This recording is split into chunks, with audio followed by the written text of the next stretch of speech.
In the Theed Royal Palace throne room, Maul had waited for hours, but the sensors had yet to detect any Jedi on Naboo. The Zabrak returned to the ship to find a disgruntled Anakin, and Maul asked him if he had learned anything from the Jedi in their brief encounter. Anakin now recalled Qui-Gon having adventures beneath the surface of the planet, and Maul scowled, realising that he had missed the Gungan habitat, so he dispatched his spy droids and remaining patrols to search the perimeter of Lake Paonga. Maul was once more a spectator in the throne room, albeit this time accompanied by an inquisitive Anakin, and he finally had success. Though the visibility was somewhat obscured by the trees, the spy droids were able to spot the Gungans emerging from the lake, which was unusual given their dispute with those on the surface. Their trail led them to an opening amongst the trees, which was known to the Gungans as the Sacred Place, but what intrigued Maul most was the imminent meeting led by Boss Nass. The Zabrak was wary of the Gungans compromising his surveillance, so he personally ventured to the Sacred Place to find out more. When he arrived, Maul cleverly planted himself amongst the treetops, and from his hiding spot, he heard the Gungans planning a counterattack against the droid army. When he relayed this to Sidious, the Sith Lord was very clear in his order, which was to wipe out everyone. Maul was salivating at his command, and having eliminated a greater Krayt dragon, he was feeling confident and ignited his double-bladed lightsaber. The base of the Gallo Mountains was bathed in a sea of red, as Maul massacred the surprised Gungans. Even those who tried to escape the lake were crushed by Maul's force chokes, and their bodies unceremoniously dropped to the bottom of the lake. As Maul was completing his victory, his comlink on his metallic gauntlets flashed, and the Zabrak saw the hologram of a 00MB1 security droid. The droid patrols had spotted the Queen returning to Naboo, so Maul decided to rig a series of traps around the Sacred Place, then left to wait for the Jedi in the Royal Palace. The Queen and the delegation were not aware of Maul's plans when they descended into Naboo's atmosphere aboard the repaired starship, but that changed when they landed. Qui-Gon and Obi-Wan sensed the great suffering had just occurred, and with their small crew, they were forced to spread to investigate and find the Gungans. The Jedi were soon grateful that R2-D2 had travelled the furthest, as they were able to detect traps around their meeting point with the Gungans. Like on the Trade Federation's flagship, the traps were in the form of the lethal Dioxis gas, but they couldn't hide the damage that had been caused. As the gas eventually cleared, the scale of the suffering was soon bathed by the light shining through the trees. The Queen was insistent that the Gungan should be given a proper burial, and whilst Obi-Wan helped to gather all the bodies, Qui-Gon was investigating its cause. The Jedi Master looked at the bodies and surroundings, and he quickly identified the callous marks on the bodies and trees. The marks belonged to a lightsaber wielder, and Qui-Gon knew that it could only be Maul. Their arrival on Naboo had swiftly turned into one of peril, and with his lightsaber ignited, he started to look for any signs of the Zabrak, albeit in hope rather than expectation. When his search failed to reveal any answers, Qui-Gon gathered the team around the monument in the Sacred Place. The Queen was eager to try and retake the palace, but without the Gungans, the Trade Federation's droid army was a looming obstacle to any kind of success. But the Queen then suggested taking the Naboo starfighters into the Theed Palace hangar, which could be used to take down the droid control ship forming part of the blockade. With their change of plans decided, the Jedi lead them out of the area when they were suddenly enclosed in a ray shield. The Dioxis had merely been the first layer of traps, which had aimed to distract the Queen and her crew, and now Maul had them in his grasp. The Zabrak left the throne room to eliminate the Queen and the Jedi, but in the swamp, his enemies were not giving up. R2-D2 being inside of the ray shields eliminated one source of help, but as they searched the ground, Obi-Wan found a Gungan horn. The Jedi Padawan made several noises with the horn as he tried to draw any attention from the outside of their shield, until one Gungan emerged from the trees. The Jedi's eyes widened in relief before turning to disappointment, as it was Jar Jar Binks. The Gungan had somehow strayed outside of the shield during their search, and now he was the Queen's only hope of survival. R2-D2 located the ray shield's projector, which was buried in one of the sacred statues, and Jar Jar looked for a way to destroy it. The Gungan reluctantly searched the remaining bodies of his fallen comrades, and found several electropoles, which the Jedi recommended throwing at the projector. Jar Jar took aim at a small opening in the statue, which would have troubled even the most experienced warriors, but for Jar Jar it was a catastrophe. The Gungan's throws were wayward, and only succeeded in chipping away fragments of the statue. Even Qui-Gon could not hide his frustration, so rather than using the electropole, Jar Jar used his tongue to scoop out the projector from the statue, then stamped on it like it was an insect. The Jedi was surprised that the ray shield around them shimmered out of view, and Qui-Gon ordered everyone to go back to the ship so they could travel to the royal palace. Just after their escape, Maul arrived in the empty area, and he was quick to show his fury. The 00M security droid which had moved from its post was crushed, and it soon dawned on the Zabrak that the Jedi lured him out. Maul had been so confident in his ray shield that he had left the Trade Federation leaders and Anakin unguarded, and now he needed to correct his mistake. Anakin was still in the hangar, and when Maul received news that the Jedi were moving towards him, he didn't know what to do. The former slave had already developed a fear of disappointing his master, and he thought carefully with his limited tactical knowledge. Anakin looked around to find a number of dormant Naboo starfighters, then moved to the controls of the ship and started firing at the other ships. The fire from the laser cannons ricocheted around the hangar, and the Naboo starfighters were quickly put out of commission. As Anakin saw the Queen's starship approaching the palace, the smoke from the starfighters both alerted the Queen's crew to activity in the hangar, but also allowed Anakin to activate the cloaking device on the scimitar, so he now hid from their view.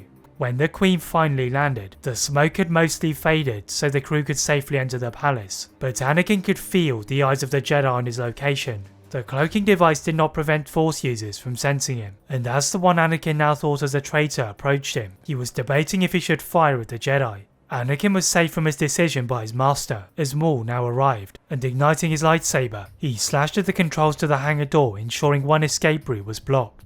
The Queen slipped away into a hidden entrance to find the Neimoidians, and this left the three combatants and the hidden Anakin.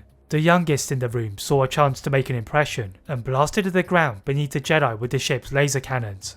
This both launched the Jedi into the air, but also lowered the cloaking device to reveal the ship's outline. Maul took advantage of the unforeseen attack, and before the Jedi's aching bodies touched the ground, he slammed them into the remnants of the Naboo starfighters. The Zabrak force pulled their lightsabers towards him, and threw them back at the hangar doors to cut a hole for Anakin and his scimitar to escape, whilst he dealt with the Queen. Any fighters from the Naboo security force were cut down by the Zabrak, as he moved with unmatched agility and sped towards the throne room, where he had last left the Trade Federation leaders, but now the Neimoidians and the Queen had vanished. What Maul had failed to account for was the Queen's knowledge of the secret passageways within the palace, and they had used the distraction of the other combatants to capture the Neimoidians and descend to the old starport. The place was now converted from a hangar to a residence for the palace military, but it's still connected to the main city of Theed, and without his knowledge, Maul returned to the scimitar and began the search through the air. Whilst he did so, he talked to his master, and the Sith Lord commended him for defeating the two Jedi, and that the Queen would soon return to be in their grasp. Maul was about to end the transmission when the exposed section of Sidious's face contorted into a disturbing smile. The Sith Lord raised his hand to choke his apprentice, and as Maul's hand instinctively went to his throat, he accused him of attempting to deceive him. The Zabrak attempted to defend himself, but his eyes of fear betrayed him, and Sidious ordered him to bring the boy to him at once. The hologram of Sidious faded into the air, and Maul slumped to the ground to recover his breathing. Anakin emerged from his hiding spot to find his stricken master, but was blocked from getting medical attention because the Zabrak wanted to teach Anakin to use his pain. The boy, though, was more interested in the cause of the distress, and Maul merely told him that Sidious wanted to meet him. The Sith apprentice was wary that his master would see Anakin and then replace him, so he had to secure his loyalty before the unavoidable encounter. Maul knew Sidious's expertise in manipulation far outweighed his own, and attempting to paint Sidious in a bad light would only be used against him, so he considered returning to Dathomir to get help from Talzin. But this plan was also fraught with danger, as Sidious would be able to sense Talzin's influence, so Maul realised he was trapped. The only option was to eliminate Sidious or to seek out an ally. As the Queen had managed to bring the Neimoidians to Coruscant, Sidious was tied up in trying to clear their names, and Maul had time to find a solution to Anakin.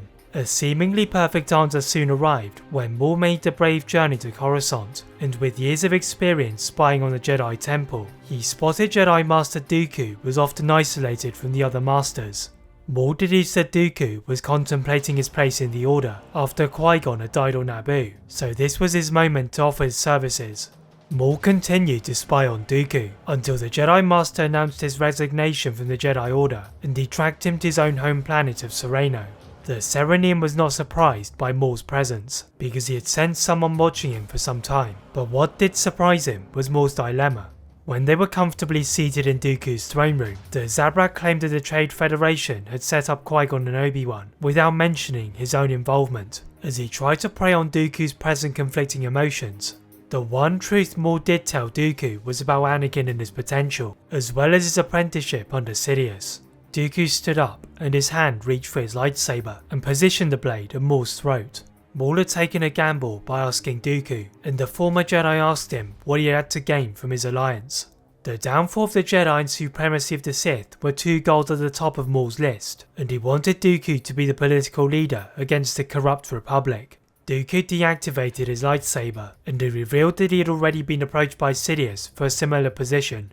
Maul scowled in anger, now realising that Sidious was looking to replace him, and he told Dooku that if he were to side with Sidious, he would discard him just like himself. The former Jedi started to walk around his throne, and he gazed out of the high window overlooking the castle's grounds as he weighed up the two offers against his own goals.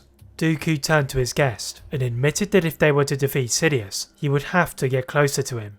Now he took the biggest risk of his life and played the tenuous role of a double agent, with which he could also get Anakin under their control instead of Sidious. After Palpatine had successfully manipulated the courts into freeing the Neimoidians, the Sith Lord was aware that Dooku and Maul had met each other, which was exactly as he had planned. To confirm their alliance, Sidious arranged a secret meeting in an abandoned building in the Works District, and he was pleased to see that Dooku and Maul were thinking on the same paths as his plans. This was also his first chance to see Anakin, and when the boy emerged from Maul's ship, Sidious examined him with great detail. The Sith could sense the potential within the boy, and he understood why Maul had been eager to hide him from his presence. Sidious planned to keep an eye on the boy, as he foresaw him leading the decimation of the Jedi, so he didn't mind Maul training him for now. Back on the planet of Naboo, and in the Theed Royal Palace hangar, the graveyard of starfighters created by Anakin had been dormant for several days. With most of the Naboo security force and space fighter corps killed by Maul, nobody had dared to venture near the palace, but now the hangar showed signs of movement. A weary and injured Qui-Gon twitched his eyes, then moved them from side to side to absorb his surroundings, but ahead of the visual observations, Qui-Gon felt a great emptiness in the Force, and Obi-Wan was truly gone. The sole survivor mustered up enough courage and energy to turn his head, and he now saw the body of his Padawan slumped over a broken Naboo starfighter.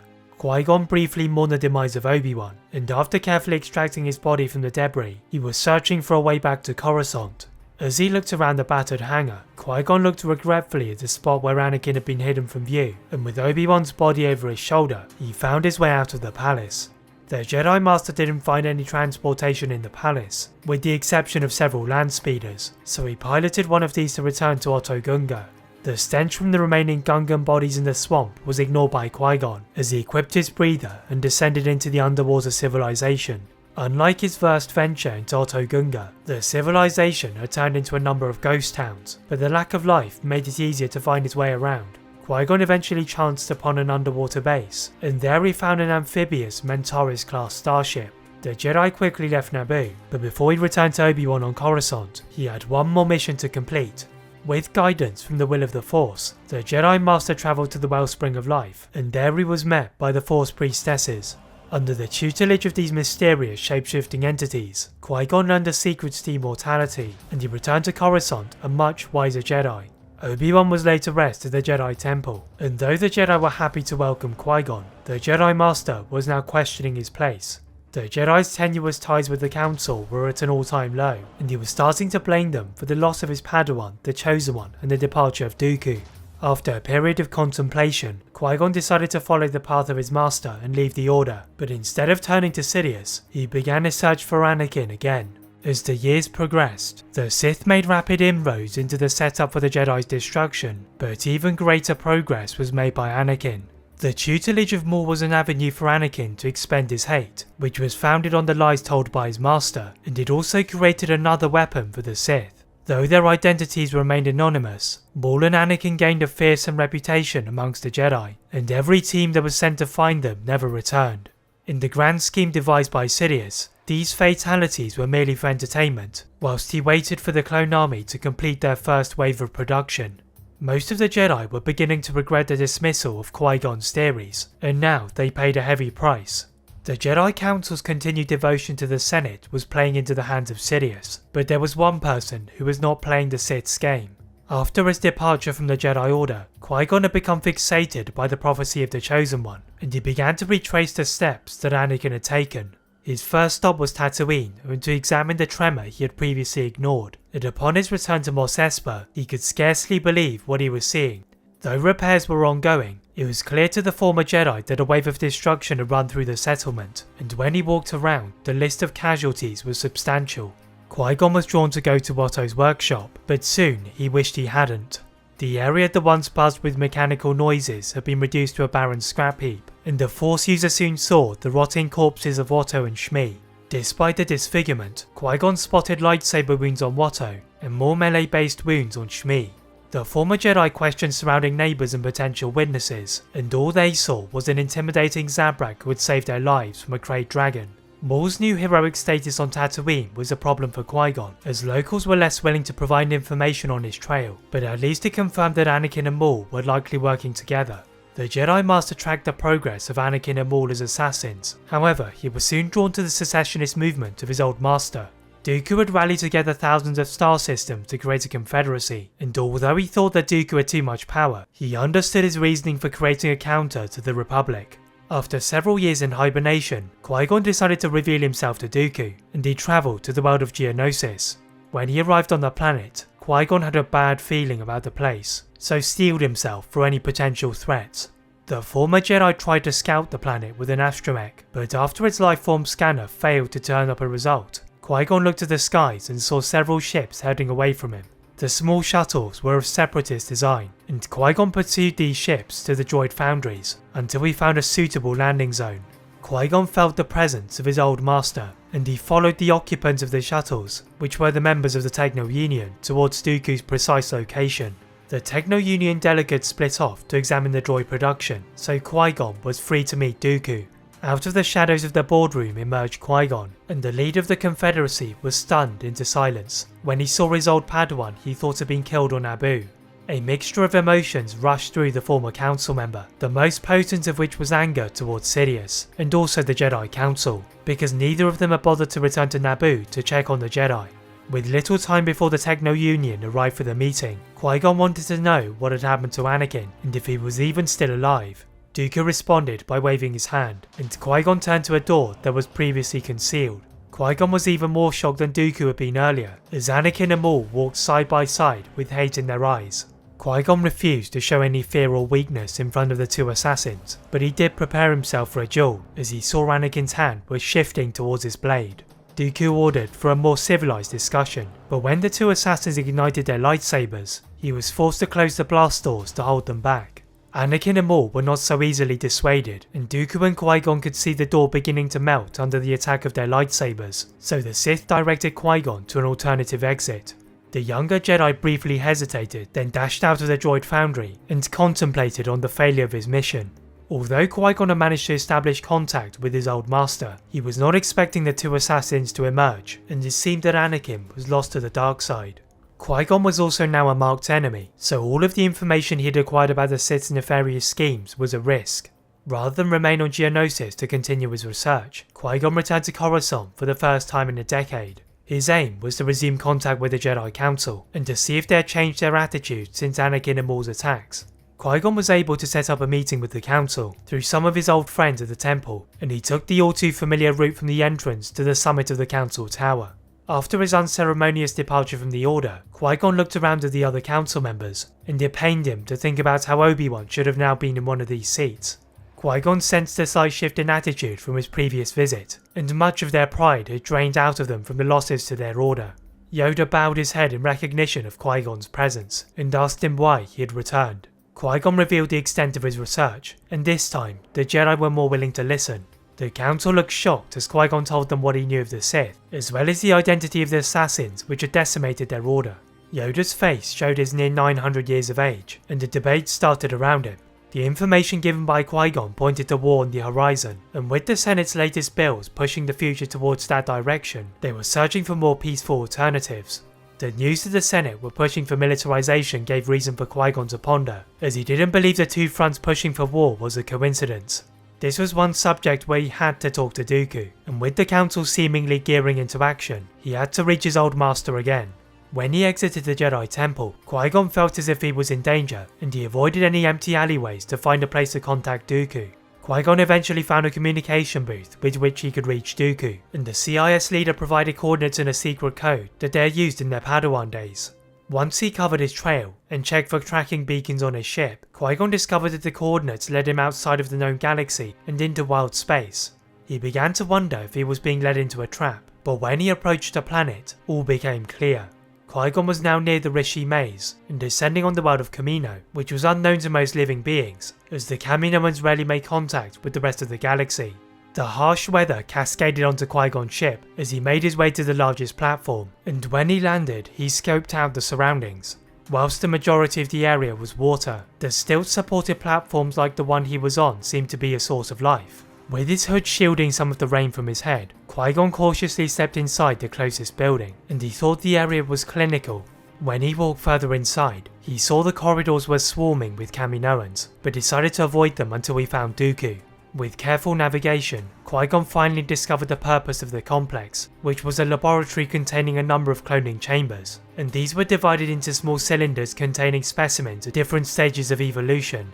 Dooku emerged from behind one of these chambers, but unlike their brief meeting on Geonosis, Dooku was colder and asked to be referred to as Tyrannus.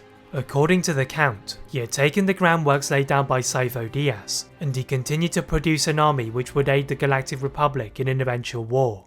Dooku intentionally omitted the true motives behind the control chips, while he gauged the thoughts of Qui-Gon, and he took him towards some of the older batches of clones, which were soon to be placed into battle. Qui-Gon understood the bigger picture, both why Dooku desired a war on two fronts, and also why he wanted his help. Whilst both former Jedi had now taken diverging approaches to the Force, they both had a common enemy named Darth Sidious.